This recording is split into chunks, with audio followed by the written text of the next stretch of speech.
CBSE Class 8 Chapter 1 Resources. Definition of resources. Anything that can be used to satisfy a need is a resource. जो भी things जो हम लोग के needs को सेटिस्फाई करता है, हम लोग की जरूरतों को पूरा करता है, उसे हम रिसोर्सेज कहते हैं. Resources are related with utility and value. Resources दो चीजों से बहुत ज्यादा रिलेटेड है, एक utility and value. Now we are going to study utility and value. Major use of things is known as a utility.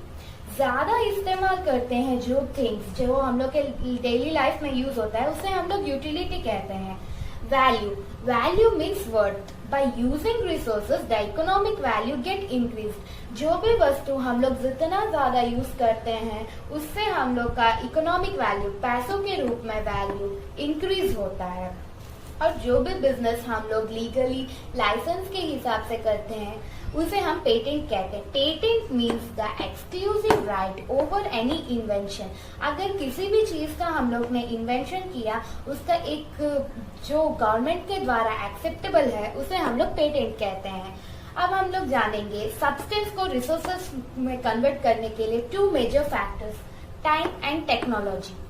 दो मेजर फैक्टर्स है, time and technology. For example, fire substance है जो बहुत साल पहले invention हुआ है, और टाइम के हिसाब से पहले हम लोग वुड से कुकिंग करते थे, अभी हम लोग उसको गैस में कुकिंग कर रहे हैं, फिर हम लोग इलेक्ट्रिक में कुकिंग कर रहे हैं. सो टाइम एंड टेक्नोलॉजी का इस्तेमाल हुआ है उसको रिसोर्स में कन्वर्ट करने के लिए. Going to study types of resources.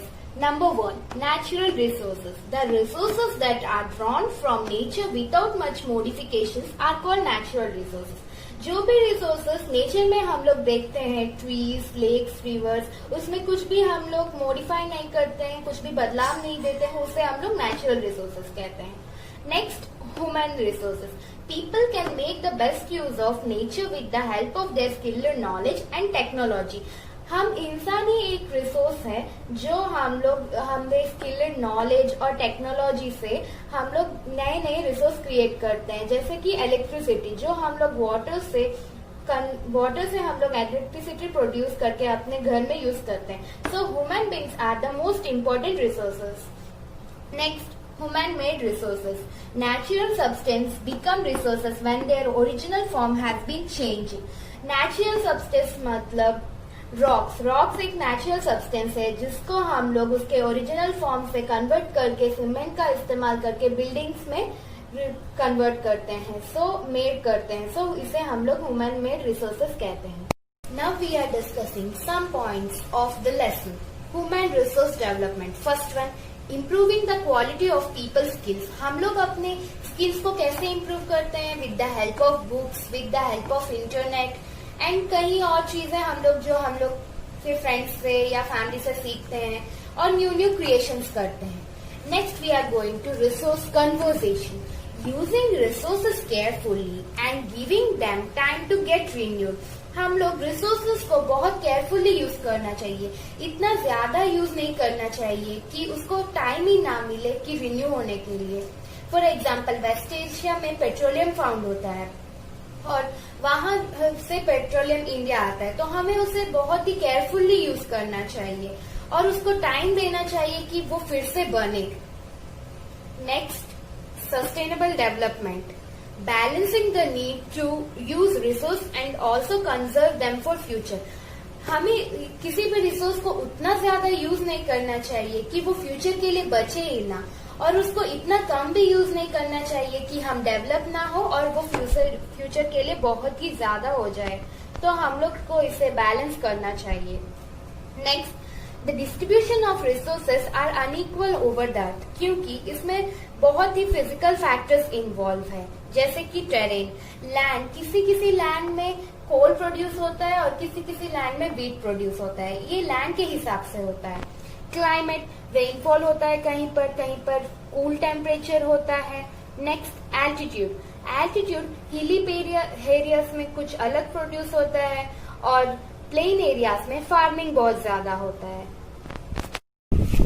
Now I am going to explain different types of natural resources on the basis of level of development and use. First, Actual resources. Actual resources are those resources whose entire quantity is known and used in the present. For example, petroleum in West Asia. Next, potential resources. Potential resources are those resources whose entire quantity is not known and not been yet used in present, but it can be used in future. For example, uranium in Ladakh. Actual resources मतलब जो अभी हम लोग इस्तेमाल कर रहे हैं और जिसका क्वांटिटी हमें किसी नंबर में या परसेंट में पता है, लेकिन पोटेंशियल रिसोर्स मतलब जो अभी हम लोग अभी इस्तेमाल नहीं कर रहे हैं, फ्यूचर में यूज कर सकते हैं और उसका क्वांटिटी हम लोग को पता नहीं है. Next, on the basis of origin, abiotic resource, biotic resource. Abiotic resource are non-living resource. जो भी थिंग्स जिसका जान नहीं है उसे abiotic resources कहते हैं. For example river, lake, trees. Biotic resource मतलब जिसमें जान है. For example human beings, animals and plants. On the basis of stock and distribution, renewable resources and non-renewable resources. Renewable resources मतलब जो things का हम लोग reuse कर सकते हैं और वो कुछ समय के बाद बनता है और उसका हम लोग कहते हैं renewable resources. For example, coal. Non-renewable resources मतलब जो कुछ समय के बाद फिर से बनता नहीं है, उसे हम लोग reuse नहीं कर सकते हैं.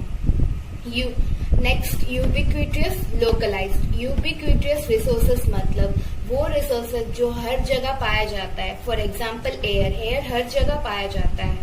Localised resources. लोकलाइज्ड रिसोर्सेस मतलब ये फिजिकल फैक्टर के ऊपर डिपेंड है, वो पर्टिकुलर एरिया में पाया जा सकता है, जैसे कि आयरन ओर, कॉपर एक्सेट्रा.